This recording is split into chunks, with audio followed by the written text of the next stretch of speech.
न्याय हक्कासाठी झगडत होते आणि ते आंदोलन किती दिवस चाललं? 36 दिवस. या सरकारने ते आंदोलन छिरण्याचा प्रयत्न केला, अनेक प्रकारे छिरण्याचा प्रयत्न केला, पण त्याने ते शक्य झालं नाही. चहू बाजूने त्यांची कोंडी झाली, जगात त्यांची नाचक्की झाली.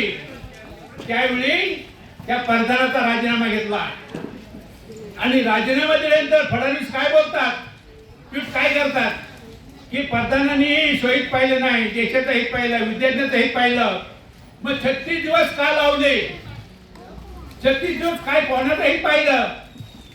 अमित शहा काय बोलतात, कदाचित आम्हाला लालसा नाही, देशाचा विकास झाला पाहिजे, विद्यार्थ्यांचा विकास झाला पाहिजे.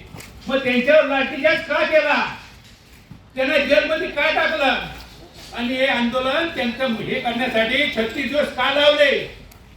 पंतप्रधान काय बोलतात, विद्यार्थी आमचे आहेत, त्यांना चांगला मार्ग दाखवणं आमचं काम आहे. मग एवढे दिवस त्यांना लोळवलं का? 36 दिवस का त्यांना लोळवलंय का? त्यावेळी आता त्यांचा नाविलाज झाला म्हणून राजीनामा घेतला आणि आता सहानुभूती मिळवण्यासाठी हे सगळं यांचं राजकारण चाललेलं आहे. मोहन भागवत 36 दिवस कुठे झोपले होते का? तेव्हा का नाही विद्यार्थ्यांशी संवाद साधला? कुठे गेले होते? आता विद्यार्थ्यांशी संवाद साधतायत सहानुभूती मिळवण्यासाठी.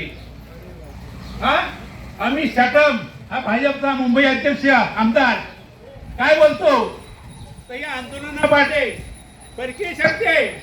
हो, परकीय शक्ती आहे, केंद्र सत्ता तुमची आहे, या राज्यात सत्ता तुमची आहे. कारण त्यांना शोधून का गप्प बसले? का गप्प? सत्ता तुमची आहे ना, मग का गप्प आहे? हा आशिष शेलार काय सांगतोय, झारखंडला आंदोलन झालं, राज ठाकरे जातील का? उद्धव ठाकरे जातील का? मग एवढे दिवसात तू का नाही गेला दिल्लीला? तू कुठं झोपा काढत होतास?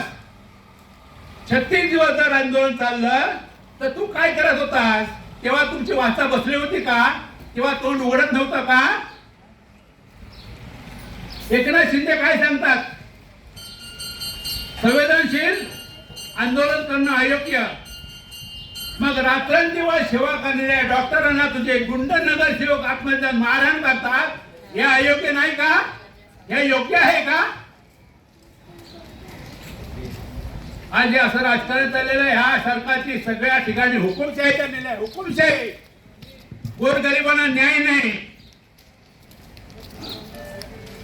तर याच्या पुढे जनतेने डोळे उघडून ह्याला यांची जागा दाखवणं हे आपलं काम आहे. उद्धव साहेबांना हा शेलार म्हणतो मी तिकीट पाठव का? अरे त्यांना तुझ्या तिकीटची काही गरज नाही. तुला जर एवढी हे असेल ना, तुझ्याकडे पैसा जास्त झाला असेल तर ते आश्रमशाळेचे विद्यार्थी मृत्यू पावले ना, त्यांच्या आई बापांना मदत कर, थोडासा पुण्य मिळेल. नको त्या गोष्टीत ना खुर्चाची सवय झालेली आहे. झारखंडमध्ये आंदोलन झालं, तुझं तोंड उघडलं. एवढे दिवस का तुझं तोंड बंद होतं? 25 वर्ष 30 वर्ष सेनेबरोबर युती होती महापालिकेमध्ये. युती तुटल्यानंतर सांगतो 25 वर्षात भ्रष्टाचार झाला. मग तेव्हा काय तुझ्या तोंडावर पट्टी लावली होती का? 25 वर्ष काय बोलला नाही? आता तू 25 वर्षाचा हिशोब मागतोस, तेव्हा कुठे गेला होतास? बोला, हे खरं आहे का खोटं आहे?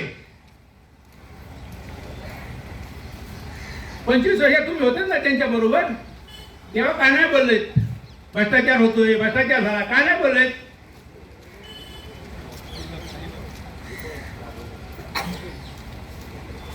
थँक्यू.